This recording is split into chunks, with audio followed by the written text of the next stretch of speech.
Hi friends, నమస్తే అండి. Welcome to లెనిట్స్ కిచెన్ అండ్ బ్లాగ్స్. నేను మీ మాధురి. ఇవాళ అయితే వచ్చేసి మనం మటన్ తలకాయ కాల్డు కూడాను వండేసుకుందాం. ఇది చాలా సింపుల్గా ఈజీగా చేసుకోవచ్చు. మటన్ పాయ అంటారు కదా, తల ఉంటుంది అండ్ తలకాయ మాంసం అండ్ కాల్డ్ అనమాట. Okay, legs. ఇది సూప్ లాగా ఇలా గ్రేవీగా చాలా సూపర్ టేస్టీ ఎమ్మీగా ఉంటుంది. సరే, ఎలా చేసుకోవాలి ఏంటనేది అయితే వీడియోలోకి వెళ్ళిపోదామా? Come on, let's go.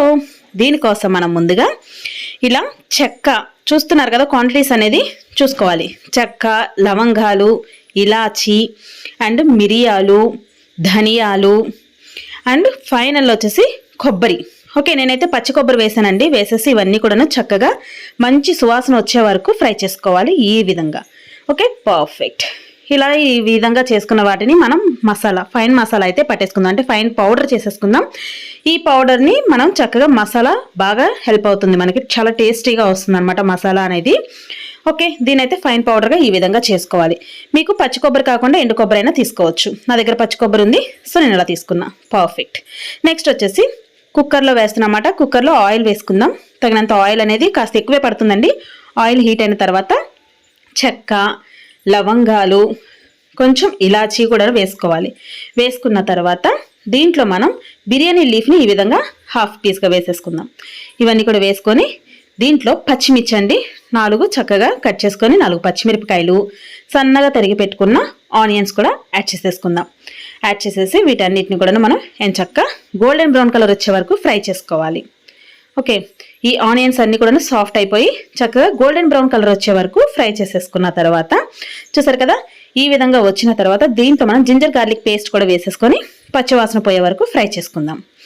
ఇలా పచ్చివాసన పోయే వరకు ఫ్రై చేసుకోవాలండి. ఇది కమ్మటి సువాసన అయితే వస్తుంది ఈ స్టేజ్లో ఉండగా. దీంట్లో ఇప్పుడు మనం కర్రీ లీవ్స్ని ఫ్రెష్గా కడిగి పెట్టేసుకొని కర్రీ లీవ్స్ని కూడా యాడ్ చేసేసి ఆ కర్రీ లీవ్స్ కూడా చిటపట్లాడే వరకు ఫ్రై చేసుకున్న తర్వాత నీట్గా కడిగి పెట్టుకున్న మేక తల అండ్ కాల్డు, ఓకే, అదంతా కూడా వేసేసుకొని బాగా కలియబెట్టుకోవాలి. దీన్ని హై ఫ్లేమ్లో ఒక 2 మినిట్స్ ఉంచినట్లయితే కాస్త లైట్గా వాటర్ అనేది వచ్చేస్తుంది అందులో. ఇలా వచ్చిన తర్వాత దీన్ని బాగా కలుపుకోవాలి. కలుపుకున్న తర్వాత దీంట్లో మనం మసాలాస్ అనేది ఇప్పుడు యాడ్ చేసేద్దాం. ఓకే, చూసారు కదా, ఈ విధంగా రావాలండి. ఇలా వచ్చిన తర్వాత దీంట్లో మనం మసాలాస్ అన్నీ యాడ్ చేసుకోవాలి.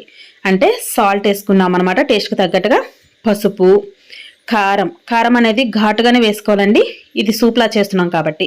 అండ్ మనం ముందుగా మసాలా పౌడర్ రెడీగా పెట్టుకున్నాం కదా, తగినంత మసాలా కూడా యాడ్ చేసేసుకుందాం. యాడ్ చేసేసుకొని బాగా కలియబెట్టేసుకోవాలి. ఈ మసాలాలన్నీ పచ్చివాసన పోయి, అంటే కారం పచ్చివాసన పోయే వరకు ఈ విధంగా కలియబెట్టుకోవాలి. కలియబెట్టుకున్న తర్వాత ఒక పెద్ద సైజ్ టమాటోని మనం ప్యూరీ లాగా చేసుకుందాం, అంటే ఇట్లా పేస్ట్లా చేసుకొని దాన్ని కూడా యాడ్ చేసేసుకోవాలి. మీరు ముక్కలుగానే వేసుకోవచ్చు, ఇలా అయినా పేస్ట్ అయినా వేసుకోవచ్చు. వేసుకున్న తర్వాత టమాటో కూడాను కొంచెం అబ్జర్వ్ అయిపోవాలి ముక్కలకి. ఇలా పట్టేసిన తర్వాత దీంట్లో తగినంత వాటర్ అనేది యాడ్ చేసుకోవాలి.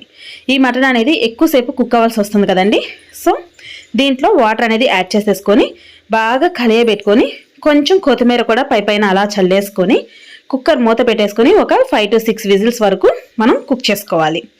ఓకేనా?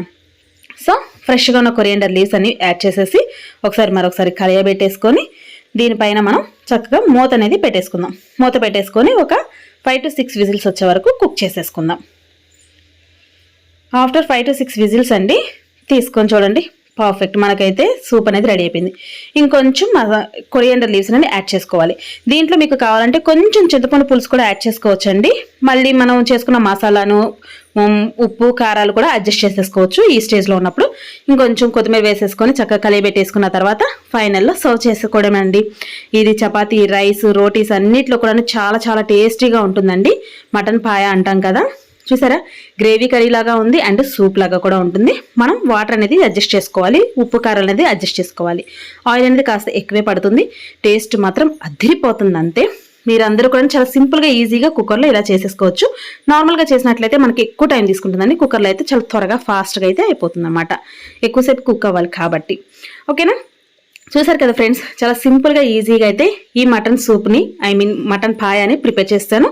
మీకు నచ్చినట్లయితే ఈ వీడియోని లైక్ చేయండి, షేర్ చేయండి, సబ్స్క్రైబ్ చేసుకోండి. మరికొన్ని మంచి వీడియోస్ కోసం stay tune, stay connected. Bye friends.